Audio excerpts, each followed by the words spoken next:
Okay, so here we move on to our moving test of the vehicle. We have a couple of things that I find a little bit frustrating, obviously, while driving. You'll see that I've got our radio station. This is set on East Coast Radio. What I find is that if I want to change stations, so here I've got it on East Coast. If I want to move to 5FM, those are two reasonably popular radio stations in KZN or in South Africa at this stage. KZN obviously being a local, East Coast Radio is our local radio station. You'll find that it lists a whole bunch of those radio stations. Now, I'm using the dial from the entertainment system, this navigation system here. Obviously, you use these little paddles. You'll see there's a little red light that switches on next to radio. We've got media. If you click that down, I don't have any media installed at the moment, so we go back up to radio. There we go, that's the volume. Then we've got navigation, and a really nice thing here is it connects to the Bluetooth of your phone. That means obviously you don't need a separate connection for every phone with specific plugs and so on. Just connects directly to your Bluetooth, and it actually works very, very well. Using that is very, very, very easy to use. However, back to my radio gripe. If we look on the screen there, that's East Coast Radio. Now, if I wanted to switch quickly while I was driving, it actually is a bit of a hassle because you have to manually flip through to find the next radio station. So if I'm looking for 5FM, you got to find it all the way up there and then click. And that obviously is a little bit of an irritation.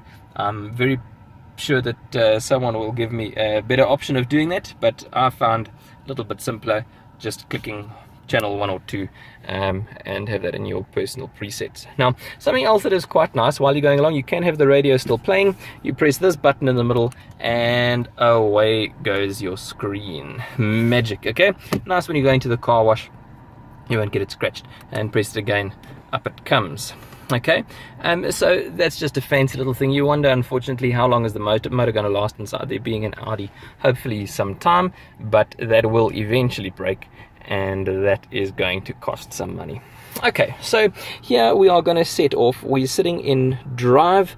What I am going to do is change the drive mode. We're sitting in auto at the moment, and we are going to go through into efficiency. So there sits an E, and we are A for away. Now, something that you've noticed there, I've bumped the indicator stalk. It has a one-touch indication, so it's lane change assist. So what happens here, I bump that once, and the indicator flashes 3 times. If I push it a little bit harder, obviously, then the indicator will stay on. Now, as we set off, you'll see we've got a digital speedometer readout as well as an analog, and then obviously our rev counter. Now, as I was mentioning just now, we're on economy mode.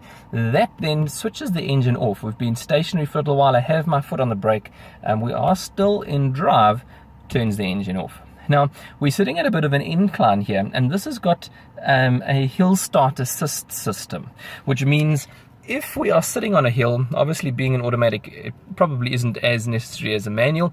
If we're sitting on a hill, if I release the brake, you'll see the engine starts up again as I release the brake. That's going to just get ready to take off. Now, if I take my foot off the brake, we don't roll back at all, and it engages the gear, up we go. Okay, now as we go along, it's a really smooth increase in speed. You're showing the power.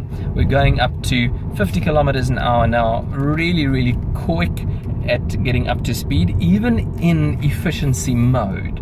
So nice and comfortable, no major train smashes there. We're going to just take a turn here at a stop street, and down we go. Now, nice and easy. Steering is very, very light when you are going slowly. It weights up really nicely when you speed up, and it gives you something extra to feel. Really tactile. As I'm going along, if I go over a cat's eye and a speed bump, little pothole, I can feel the information coming through to me immediately, and I don't have any hassles. Now, obviously, sitting in economy mode, you wouldn't expect the performance to be fantastic because it does tune down the engine a little bit. However, it actually feels fantastic. We've got a really comfortable surge of speed.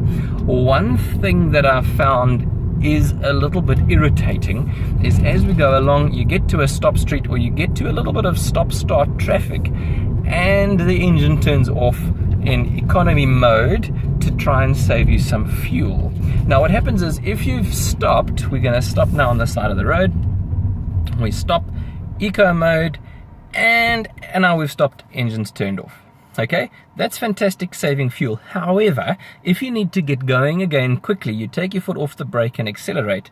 It goes with a hang of a jerk. So take my foot off, it's got to start, and off we go again. Okay, then it relaxes and we're going strong. Obviously, if you're a little bit of a gentler driver than that, it will not cause a problem, because it actually starts the engine very, very, very quickly as you take your foot off of the brake.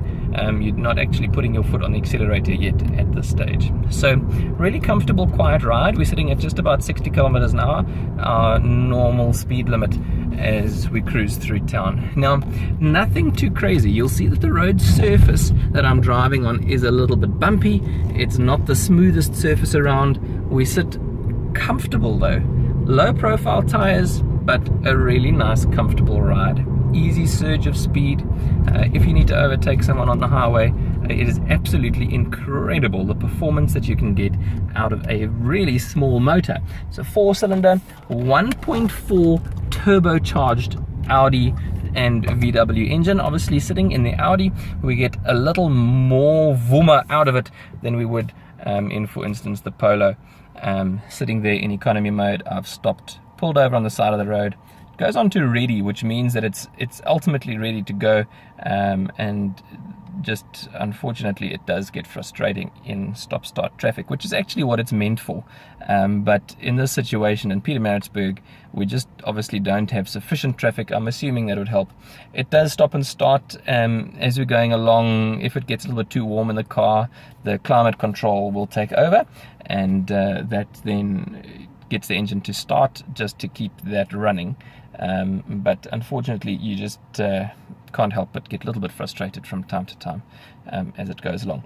If we change that into dynamic or sport mode, completely different story. So I do that little click that I was telling you about into sport, engine starts straight away, and we are ready to go. That then will get us moving at a big rate of knots. So here, sitting in a nice residential area, my favorite spot to do a bit of a test drive here, 0 to 60 kilometers an hour, nothing too crazy. We have a very quiet road, and we'll see how we go. So we're just going to move a little bit more towards the center of the road. This is a very flat area, and so here we have it back to 0 kilometers an hour. We'll see if we can get to 60 reasonably quickly. Remember, this is kilometers an hour, not miles an hour. So 60 k's an hour, sitting at about 42 kilometers an hour. So 42 miles, and up we go. Very fast turn of speed, and within third gear we're seeing it nearly 80. Okay, that is the end of Mark 2.